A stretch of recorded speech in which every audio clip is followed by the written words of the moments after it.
رسول اللہ کے پاس ایک شکایت لے کے بندہ آ گیا اور کہنے لگا یہ اللہ تعالیٰ تو قرآن میں کہتا ہے کہ نماز بے حیائی اور فحشی اور منکر اور برے کاموں سے روکتی ہے، یہ بندہ آپ کے ساتھ نمازیں پڑھتا ہے اور بے حیائی کا کوئی کام انصاری ہے، صحابی ہے، چھوڑتا نہیں ہے۔ تو رسول اللہ صلی اللہ علیہ وسلم مسکرانا شروع ہو گئے اور کہا ایک دن آئے گا چھوڑ دے گا، ایک دن آئے گا اس کی یہ نماز اس کو بے حیائی کے کاموں سے روک دے گی۔ اور ایسا ہی ہوا۔ پھر ایک دفعہ شکایت آئی، اللہ کے رسول یہ بندہ چور ہے، نماز آپ کے ساتھ پڑھتا ہے، چھوٹی موٹی چیزیں چراتا ہے بعد میں۔ تو رسول اللہ صلی اللہ علیہ وسلم نے کہا ایک وقت آئے گا یہ چوری سے رک جائے گا، اور ایسا ہی ہوا۔ کچھ عرصے کے بعد نماز نے اس کو چوری سے روک دیا۔ اسی طرح کی ایک حکایت حضرت عمر کے دور کی بھی موجود ہے۔ ایک نوجوان نے ایک عورت شادی شدہ کو دیکھا اور اس کے محبت میں گرفتار ہو گیا۔ وہ شادی شدہ عورت کو دعوت گناہ دی۔ اس شادی شدہ عورت عقل مند تھی، صاحب بصیرت تھی۔ اس نے کہا ٹھیک ہے میں تیری دعوت کو قبول کروں گی اگر تو 40 دن حضرت عمر کے پیچھے نماز کو ادا کرے گا۔ 10-12 دن گزرے، اس آدمی کے طور اتوار بدلنا شروع ہوئے، اگرچہ وہ ان 12 دنوں میں نماز پڑھ کے عورت کے گھر جاتا کہ آج اتنواں دن ہو گیا، آج 12واں دن ہو گیا۔ 12-13 دنوں کے بعد اس نے اس عورت کے گھر جانا بھی چھوڑ دیا۔ تو 40ویں دن اس عورت نے اس کو کہا ہاں جی تیرا وعدہ مکمل ہو گیا، وقت پورا ہو چکا ہے، تیرا کیا ارادہ ہے؟ تو اس نوجوان نے کہا اللہ کی قسم برائی کرنا تو دور کی بات ہے، اب ضمیر آپ کی طرف آنکھ اٹھا کر دیکھنے کی بھی اجازت نہیں دیتا۔ حضرت عمر کو اس بیوی نے اپنے خامند کو یہ قصہ بتایا کہ اس طرح میں نے نوجوان کی اصلاح کی ہے۔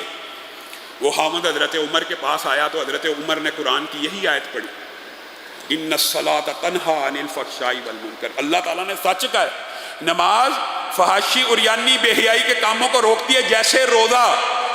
اسلام کے جتنے فرائض ہیں حقیقت میں جتنے بنیادی اراکین ہیں وہ انسان کو فحاشی اور یعنی بے حیائی برے کاموں سے روکتے ہیں، اور ان کی غرض و غایت بھی یہی ہے۔ اللہ کے سامنے کھڑے ہوتے ہو، 5 وقت چوری کر کے کھڑے ہو رہے ہو، غیر محرم عورتوں کو دیکھ کے کھڑے ہو رہے ہو، اور ڈاکہ ڈال کے کھڑے ہو رہے ہو، اور کسی کے ساتھ دھوکہ اور فراڈ لگا کے کسی کے پیسے مار کر اللہ کے سامنے کھڑے ہو رہے ہو۔ شرم نہیں آ رہی اللہ کے سامنے 5 وقت وضو کر کے کھڑے ہو رہے ہو؟ یہ ٹریننگ ہے۔ جس طرح روزے کی یہ گرد و غایت ہے نا کہ اللہ کے لیے حلال چھوڑ رہے ہو، حرام نہیں چھوڑ رہے۔ زکوٰۃ کی یہ ٹریننگ ہے۔ زکوٰۃ بھی انسان کے گناہوں کو پاک صاف کرتا ہے، دل سے میل کو نکالتا ہے۔ یہ جتنے بھی بنیادی اسلام کے اراکین ہیں ان سب کی گرد و غایت ایک ہی ہے۔ ایک تو اللہ رب العزت کی شنودی مل جائے، انسان برائیوں سے رک جائے، انسان اپنے معاملات کو سیدھا کر لے۔ رسول اللہ صلی اللہ علیہ وسلم نے نماز کی اہمیت اور فضیلت کے حوالے سے اتنی متعدد حدیثیں اور جو صحیح سند سے ہیں۔ آج تو بعد آپ کے سامنے جو واقعات رکھے ہیں یہ حکایات ہیں، ان میں سے بعض کی سند کمزور ہے، لیکن انشاءاللہ آئندہ آنے والے دروس میں آپ کے سامنے نماز کے وہ فضائل رکھوں گا جن میں ایک بھی حدیث کی سند میں ضعف موجود نہیں ہوگا، ساری حسن درجے کی کم از کم روایات ہوں گی۔ ان میں سے ایک روایت آپ کے سامنے آج رکھتا ہوں کہ رسول اللہ صلی اللہ علیہ وسلم نے فرمایا، مشہور حدیث ہے، سبعۃ یظلھم اللہ فی ظلہ والی یوم لا ظل الا ظلہ والی، کہ 7 آدمی جن کو کل عرش کا سایہ نصیب ہوگا۔ 7 خوش نصیب ہیں جس وقت ہر بندہ افراتفری کا شکار ہوگا، پریشان ہوگا۔ بعض لوگوں کو پروٹوکول دیا جائے گا، اللہ کے عرش کا سایہ، وہ سارے کا سارا منظر اللہ کے عرش کے سائے کے نیچے ملاحظہ فرما رہے ہیں۔ پروٹوکول اور بھی ہیں، بعض کے نور کے ممبر لگے ہوں گے، وہاں پہ بیٹھ کے قیامت کی ساری منظر کشی اور سارے کا سارا حساب کتاب کا معاملہ ان کے سامنے سر انجام دیا جا رہا ہے۔ ان 7 افراد کو عرش عظیم کا سایہ دے کے سکون، ریلیکس، آرام سے یہ قیامت کے منظر دیکھ رہے ہیں۔ ان میں سے ایک شخص وہ ہوگا، اللہ تعالیٰ ہمیں اس شخص جیسا بنائے اور ہمیں اس میں شامل فرمائے جس کا دل مسجد کے ساتھ معلق ہوگا۔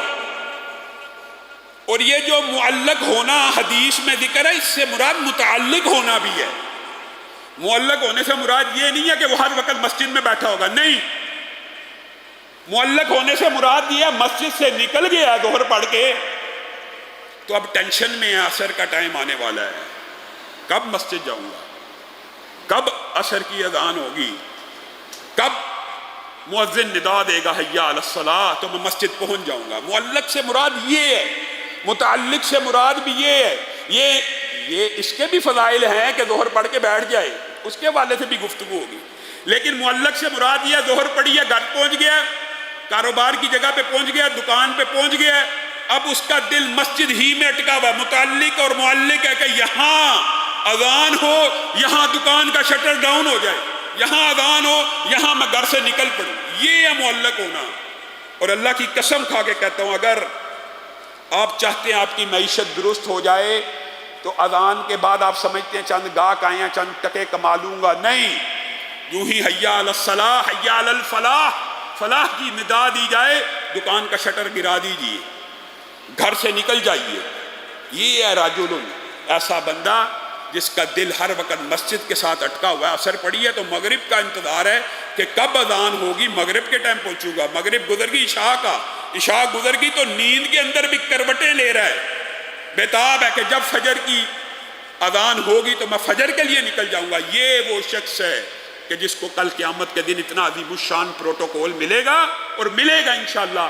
رسول اللہ کی بات سچی ہے. اللہ تعالی ہم سب کو اس پروٹوکول میں شامل فرمائے, اور ہم نے ارادہ کرنا ہے کہ ہم اس پروٹوکول میں شامل ہو جائیں. اللہ رب العزت جو کہا گیا, جو سنا گیا, اس کو سمجھنے کی توفیق عنایت فرمائے.